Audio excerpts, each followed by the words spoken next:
이 시간 우리 주신 하나님의 말씀은 마태복음 4장 1절에서 11절까지의 말씀입니다.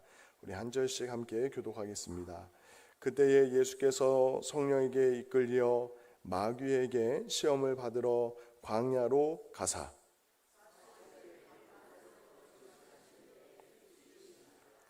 시험하는 자가 예수께 나와서 이르되 내가 만일 하나님의 아들이거든 명하여 이 돌들로 떡덩이가 되게 하라.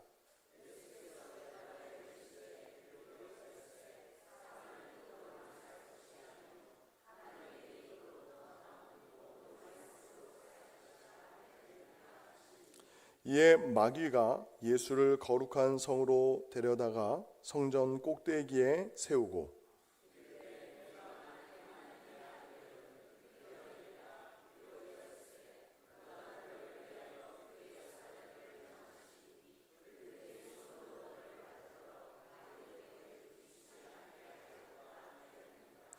예수께서 이르시되 또 기록되었으되 주 너의 하나님을 시험하지 말라 하였느니라 하시니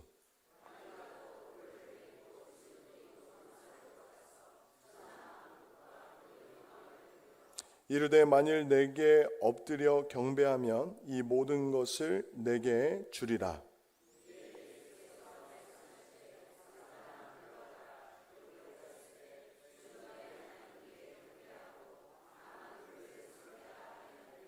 함께 읽겠습니다. 이에 마귀는 예수를 떠나고 천사들이 나와서 수종드니라. 아멘. 우리 옆에 분들과 한번 이렇게 인사하겠습니다. 하나님이 우리를 사랑하십니다. 우리가 하나님 나라 백성의 성품 여행 시리즈를 계속 함께 나누고 있는데 오늘 함께 나눌 말씀은 분별입니다. 분별. 우리가 왜 분별이 필요할까요? 겉으로 볼 때는 큰 차이가 없습니다. 어떤 것이 좋은 것인지 나쁜 것인지 어떤 것이 유익한지 우리에게 해가 되는지 겉으로 볼 때는 우리가 알 수가 없습니다. 특별히 오늘 본문에서 보면 예수님이 시험 받으신 내용만 보아도 말씀을 가지고 끊임없이 치열한 영적인 전쟁이 벌어지고 있습니다. 똑같은 하나님의 기록된 말씀인데 그 말씀을 어떻게 해석하고 적용하느냐에 따라서 전혀 다른 결론이 나오는 모습들을 볼 때에 우리가 정말 분별의 은혜가 필요한 줄 믿습니다. 그리고 또한 우리가 분별이 필요한 이유가 우리의 삶 자체가 계속 끊임없는 선택의 연속이기 때문입니다. 우리가 단순히 어떤 길을 찾아갈 때만 어떤 길이 빠르고 정확하고 안전한지에 대한 문제가 아니라 우리의 일상 자체가 끊임없는 선택의 연속입니다. 그런데 제가 이 선택에 대한 부분을 생각할 때에 현대사회는 예전에 우리 여기 계신 우리 은퇴 장로님, 원로 장로님, 또 은퇴 권사님 그 어른들이 사셨을 때보다 지금의 현대사회의 우리 다음 세대가 선택해야 될 영역들이 훨씬 더 많아요. 쉽게 설명드리면 예전에는 선택의 여지가 없었습니다. 정말 매일매일 매 순간 끊임없이 해야 될 일의 연속이었어요. 단적인 한 가지의 예만 들면 제가 40여 년 전에 어린 시절을 이렇게 떠올려 봐도 예전에는 세탁기가 어디 있습니까? 저는 그 빨래판이 아직도 기억나요. 빨래판에 손빨래로 다 하셨잖아요. 그 주먹보다 더 큰 이 빨래 비누를 발라가지고 이 거품을 내서 일일이 손빨래를 다 하잖아요. 근데 지금처럼 핵가족인가요? 아니죠. 집안에 기본이 5명, 6명, 7명, 8명, 10명이 넘는 가족들의 빨래를 하다 보면 아마 빨래만 해도 반나절 다 갈 겁니다. 그리고 그것만 끝입니까? 새벽부터 밥을 지어야 되죠. 또 빨래하죠. 청소하죠. 또 그것만 합니까? 농사일까지 하죠. 선택의 여지가 없어요. 그런데 지금은 빨래는 세탁기가 하고 심지어는 건조까지 해서 주고 또 밥을 짓고 뭐 불에 아궁이를 떼서 어떤 밥을 만듭니까? 아니죠. 밥솥이 취사 선택 누르면 알아서 해주고 등등의 생활은 편리하지만 그 잉여 시간과 잉여 물질과 그 모든 시간들 속에서 우리가 더 많은 것들을 선택해 가야 돼요. 그런데 오늘 본문만 보아도 그 선택은 단순한 우리의 욕구를 채우는 정도의 문제가 아닙니다. 우리가 잘 아는 말씀처럼 우리가 무엇을 먹든지 마시든지 무엇을 하든지 다 하나님의 영광을 위하여 하도록 부르심을 받은 하나님의 백성인 줄 믿습니다. 우리가 이 땅을 살아갈 때에 이렇게 공적으로 모여서 함께 예배드리는 예배의 시간만 하나님의 영광을 위하여 구별된 시간이 아니라 우리의 일상의 모든 삶, 우리가 먹든지 마시든지 잠을 자든지 휴식을 하든지 심지어 여가를 즐기면서 놀더라도 쉬더라도 그 모든 것이 하나님께 영광이 될 수 있는 그런 선택과 결정이 되려면 무엇이 필요합니까? 저를 한번 따라 보시겠습니까? 분별이 필요합니다. 마지막으로 제가 늘 설교 중간중간에 또 기회가 될 때마다 말씀드리지만 현대사회의 가장 민감한 영적인 전장이 어디냐면 우리의 마음입니다. 마음. 왜냐하면 현대사회에서 우리가 많은 것들을 선택할 수 있고 많은 것을 누릴 수 있는 자유와 이 권한이 늘어나면 늘어날수록 마귀는 우리를 공격할 때 아주 교묘하게 공격하는데 우리 마음대로 살려고 계속 부추깁니다. 어떤 옛날 광고 로고처럼 내 생각대로, 내 마음대로, 내 마음이 원하는 대로 마음껏 살라고 계속 부추깁니다. 물론 구약의 말씀처럼 성령 충만한 다윗을 향해서 하나님께서 선지자들을 통해서 정말 내 마음에 원하는 대로 하라 라고 이야기한 것은 굉장히 특별한 경우입니다. 항상 말씀과 기도로 예배 가운데 그 하나님의 영으로 충만한 사람에게는 그 마음의 소원이 하나님의 뜻과 일치되어 있기 때문에 그 마음에 원하는 대로 하면 그것이 하나님께 기쁨이 될 때가 있지만 우리의 실상을, 우리의 삶의 현 주소를 정직하게 돌아보면 우리 마음대로 살다가는 큰일 납니다. 큰일 납니다. 우리의 마음이 항상 하나님의 말씀 안에서 분별되어야 될 줄 믿습니다. 말씀과 성령으로, 성령과 말씀으로 항상 분별된 삶을 살아갈 수 있는, 거룩한 삶을 살아갈 수 있는 주의 백성들이 되시기를 예수님의 이름으로 축원드립니다. 이제 본론으로 들어와서 오늘 본문의 말씀 속에서 예수님이 공생애를 시작하시기 전에 기도로서 그 사역을 시작하시는데 이 기도를 마치신 후에 그 사역의 첫 시작을 분별로 시작하시는 모습을 보게 됩니다. 먼저 첫 번째 시험의 내용입니다. 3절 말씀에 시험하는 자가 예수께 나와서 이르되 내가 만일 하나님의 아들이거든 명하여 이 돌들로 떡덩이가 되게 하라.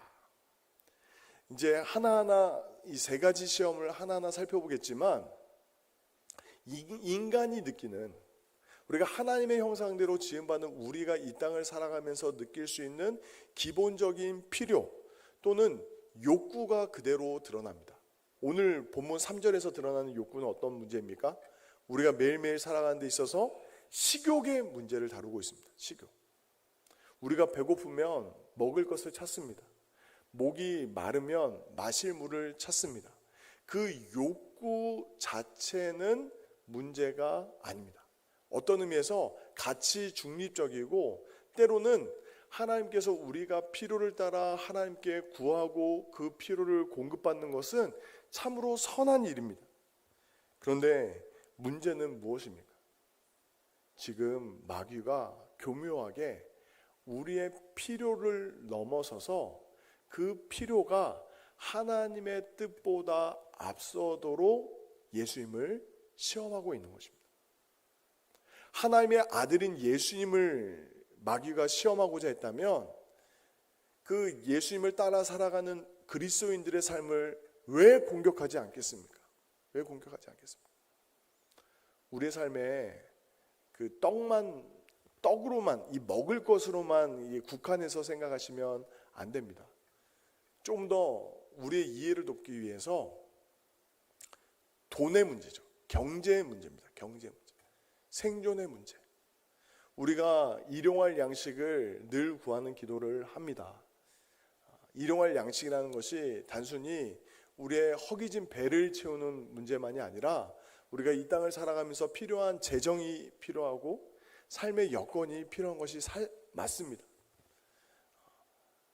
너희가 무엇을 먹을까, 무엇을 마실까, 무엇을 입을까 염려하지 말라라고 예수님 말씀하셨지만, 이 의미 안에는 너희가 먹을 것도 필요 없고 마실 것도 필요 없고 너희가 입을 것도 필요 없다는 말씀이 아니라, 문제는 무엇입니까?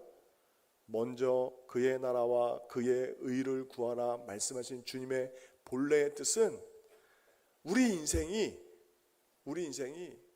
우리의 필요에 함몰되기가 쉽다는 거예요. 쉽게 말씀드리면 먹고 사는 문제에, 이 땅의 경제 논리에 우리의 영적인, 아니 우리의 삶의 전인격이 매이기가 쉽다라는 거죠. 그러한 마귀의 시험과 공격에 예수님이 무엇이라고 말씀으로 대응하셨습니까? 4장 4절 말씀 우리 같이 한번 읽겠습니다. 시작. 예수께서 대답하여 이르시되 기록되었으되 사람이 떡으로만 살 것이 아니요 하나님의 입으로부터 나오는 모든 말씀으로 살 것이라 하였느니라 하시니. 아멘. 이 말씀은 우리가 경제적인 활동, 삶에서 이 땅을 영위하기 위해서 필요한 노력과 땀과 눈물을 안 흘려도 된다는 말씀이 아닙니다. 아닙니다. 이것은 어떤 의미에서 우선순위의 문제인 거예요. 우리의 마음의 중심의 문제인 거죠. 우리가 열심히 일을 해서 땀을 흘려서 돈을 벌더라도 이 일이 하나님의 영광을 위해서, 하나님의 나라를 위해서 하는 일인 것을 깨닫는 은혜가 있으시기를 예수님의 이름으로 축원드립니다. 제가 지난주에도 한번 설교할 때 말씀을 드렸던 것처럼 에덴 동산을 하나님께서 창설하셨을 때에 그 땅을 경작하고 다스리게 하셨다라는 말씀이 창세기 2장에 기록되어 있습니다. 그 경작하다라는 단어는 구약의 많은 본문에 예배하다라는 단어와 같은 단어라고 말씀을 드렸습니다. 우리는 보통 땀 흘려 일을 한다라고 생각하면 그것이 아담과 하와가 범죄한 이후에 그 벌로서 일을 해야 됐던 것처럼 오해하는 경향이 있는데 그게 아니에요. 그게 아니에요. 이미 하나님의 형상대로 지음받은 우리 한 사람 한 사람이 정말 생육하고 번성하여서 온 땅에 충만하여 하나님의 나라와 영광을 위해서 경작하고 다스리도록 우리가 부르심을 받았다라는 거예요. 이제 우리가 일을 할 때는 이런 기도의 제목을 가지고 일을 하셔야 됩니다. 내가 어쩔 수 없어서 입에 풀칠하려고 내가 일하고 있다, 짜증을 꾹꾹 누르면서 참으면서 일을 하는 것이 아니라 나의 이 노동을 통해서 하나님의 영광이 될 수 있도록 기쁨으로 기도하면서 그 사명의 자리에서 감당할 수 있는 저와 여러분이 되시기를 예수님의 이름으로 축원드립니다. 전혀 다른 태도인 거죠. 전혀 다른 태도인 거죠. 똑같은 일을 해도, 똑같은 삶의 자리에서 사명을, 그 일을 감당해도 그 마음의 중심에 이것이 단순히 내가 먹고 살기 위한, 내 배를 채우기 위한 싸움이 아니라 이것이 하나님께서 나를 부르시고 나를 보내신 그 사명의 자리에서 하나님의 영광을 위해서 감당할 수 있는 하나님의 백성들이 되시기를 예수님의 이름으로 축원드립니다.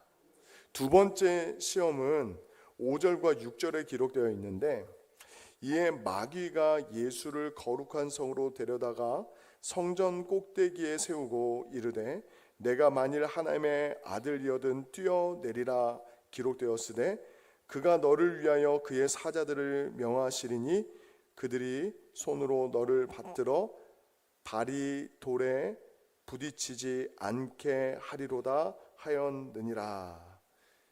마귀가 지금 우리에게 어떤 욕구를 자극합니까? 첫 번째는 가장 기본적인 생리적인 욕구, 먹고 사는 문제를 가지고 다루었다면, 두 번째는 마치 매슬로의 욕구 단계처럼 안전의 욕구를 건드립니다. 안전의 욕구, 안전과 보호에 대한 욕구. 누구나 안전한 삶을 추구합니다. 누구나 정말 보호받기를 원합니다. 더더욱이 하나님의 백성된 우리들은 하나님의 인도와 보호하심을 구하게 되어 있습니다. 매번 운전대를 잡을 때마다, 또 하루의 일상을 시작할 때마다, 또 우리의 안전뿐만 아니라 우리의 가족의 일상과 교회 성도들의 삶의 안전을 위해서 우리는 기도하게 되어 있습니다. 정말 주의 천사들을 보내사 우리의 삶의 일상 속에서 인생의 장애물과 같은 돌에 부딪히지 않도록 우리는 기도해야 됩니다. 그런데 문제는 무엇입니까? 그것이 단순한 하나님의 인도와 보호하심을 넘어서서 우리의 마음속에 어떠한 잘못된 결론을 갖게 됩니까? 주객이 전도될 수 있는 거예요. 주객이. 우리는 하나님의 백성인 줄 믿으시기 바랍니다. 많은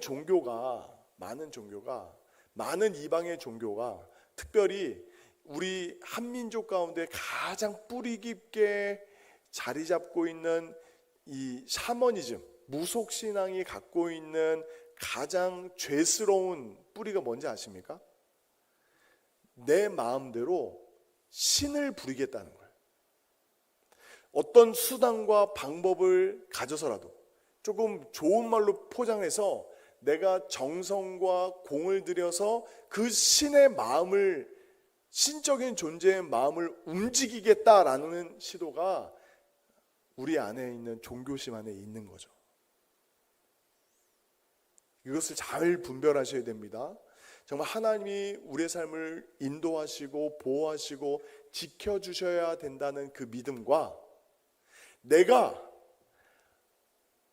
하나님의 마음을 움직여서 또는 내가 공을 들여서 하나님이 우리 가정을 지켜주시고, 내가 기도했기 때문에, 내가 특별히 교회에 많이 헌신했기 때문에, 내가 하나님의 나라와 영광을 위해서 수고했기 때문에 하나님은 우리 가정을 책임져 주셔야 된다는 그 믿음은 조금 다른 거예요. 조금 다른 거예요. 하나님 어떻게 우리 가정에, 우리 자녀들에게 이만큼밖에 못 해주실 수 있나? 마치 어떤 식당에 가서 또는 고급 레스토랑이나 호텔에 가서 우리가 이만큼 값을 지불했는데 내가 받는 서비스가 만족스럽지 못하다 라는 식으로, 손님이 왕인데 어떻게 내가 이 정도 대우밖에 못 받느냐 라는 그런 마음. 우리가 자칫 잘못하면 하나님께 그런 주객이 전도된 마음을 호소할 수 있다라는 거죠. 그런데 하나님의 은혜를 제대로 받은 사람은 어떻게 고백하게 됩니까? 하나님이 나를 구원해 주신 은혜만으로도 너무 감사한 거예요. 너무 감사한 거예요.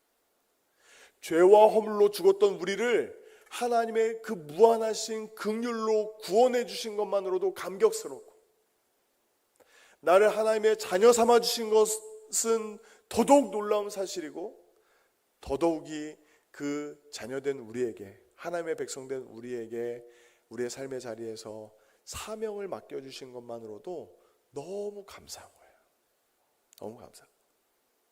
포도원 품꾼의 비유로 이야기한다면,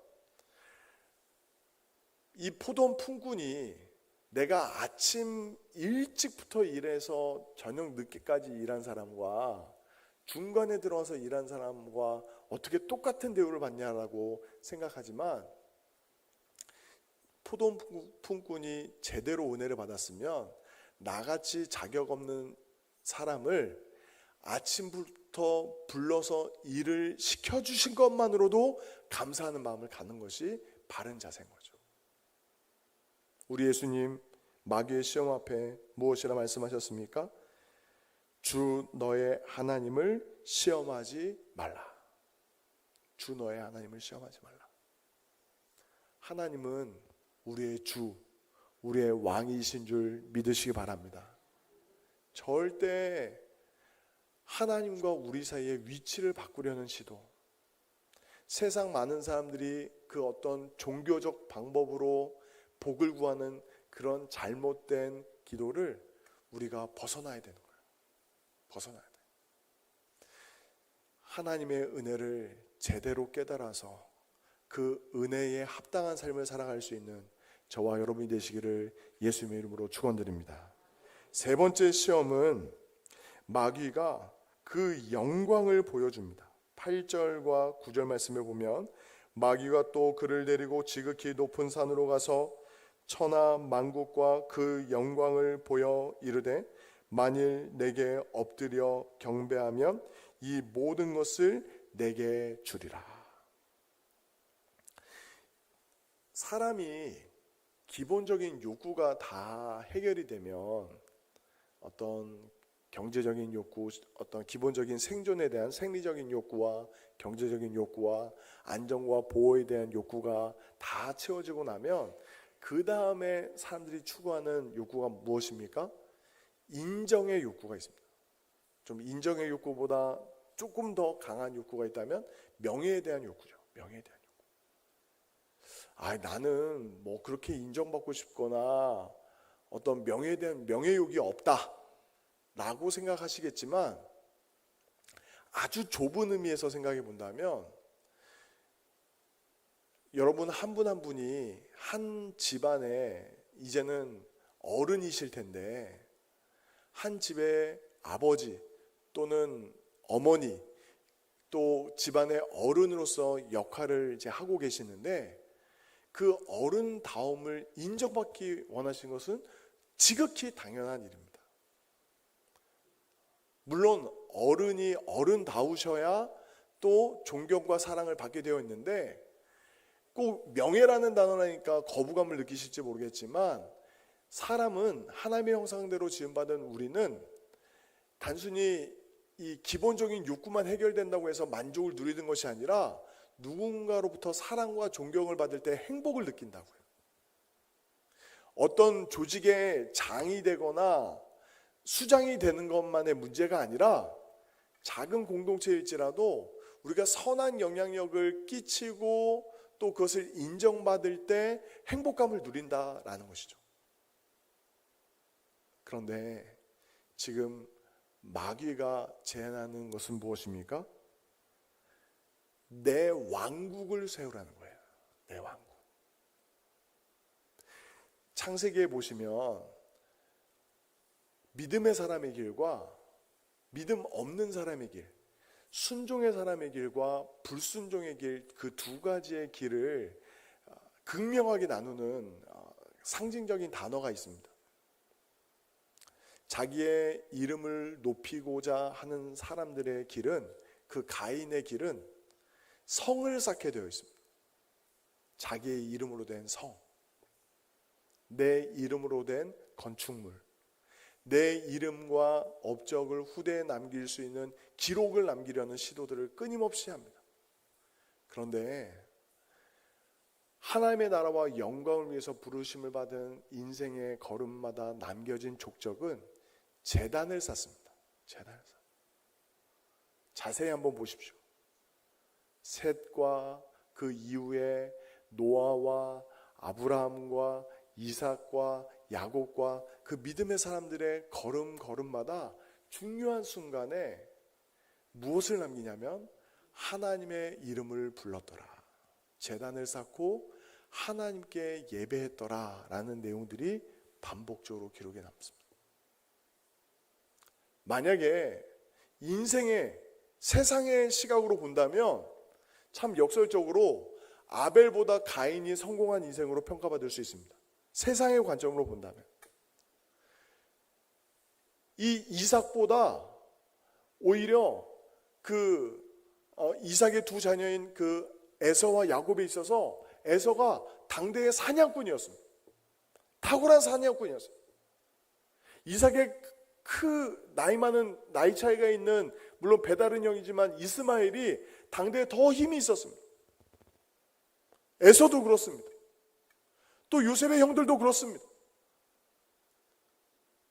우리는 세상의 관점으로 진정한 성공과 실패를 보는 것이 아니라 하나님의 관점으로 진정한 우리의 삶의 방향성을 결정해야 됩니다. 분별해야 되는 거죠.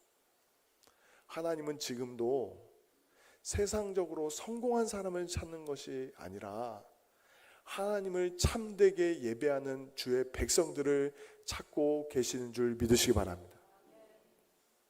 예수님이 그 잘못된 영광을 추구하는 그 유혹, 그 시험 앞에서 어떻게 반응하십니까?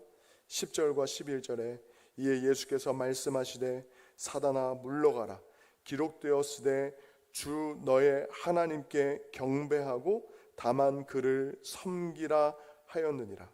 이에 마귀는 예수를 떠나고 천사들이 나와서 수종드니라. 이 세 가지 시험의 이야기는 우리의 삶에 계속적으로 반복되는 시험입니다. 마치 원리는 똑같은데 시험 문제는 계속 바뀌는 것처럼 이 세 가지 문제는 우리가 하나님의 나라에 이를 때까지, 영원한 하나님의 나라에 이를 때까지 이 땅을 살아가면서 다양한 모습으로 계속 싸워나가야 될 싸움입니다. 우리는 주님 나라에 이를 때까지 먹고 살기 위해서 일을 해야 됩니다. 그러나 그 마음의 중심에 하나님의 영광을 위해서 부르심을 받은 줄 잊지 마시기를 예수님의 이름으로 축원드립니다. 우리가 하나님의 인도와 보호하심을 구하되 주객이 바뀌지 않도록 하나님을 우리의 마치 운전기사처럼 정말 하나님의 나라의 그 예수님의 이름으로 기도할 때 마치 어떤 배달 앱에 우리의 주문을 넣어서 우리가 대가를 지불하면 당연한 서비스를 받는 것처럼 기도하지 마시기 바랍니다. 우리가 구원받은 은혜만으로도 너무 감사해서 그 은혜에 합당한 삶을 살아갈 수 있는 저와 여러분이 되시기를 예수님의 이름으로 축원드립니다. 마지막으로 우리는 이 땅을 살아갈 때에 성을 쌓는 인생이 아니에요. 우리가 이 땅에 송정교회라는 성을 쌓기 위해서 부르심을 받은 것이 아니라는 거죠. 우리가 부르심을 받은 것은 이 땅에 하나님의 영광을 위해서 예배하기 위해서, 예배자로 이 땅을 살아가기 위해서 정말 하나님의 이름만이, 하나님의 나라만이 높임을 받기를 간절히 사모하면서 모인 하나님의 백성들인 줄 믿으시기 바랍니다. 이 시간에 주신 말씀 가지고 함께 기도하기를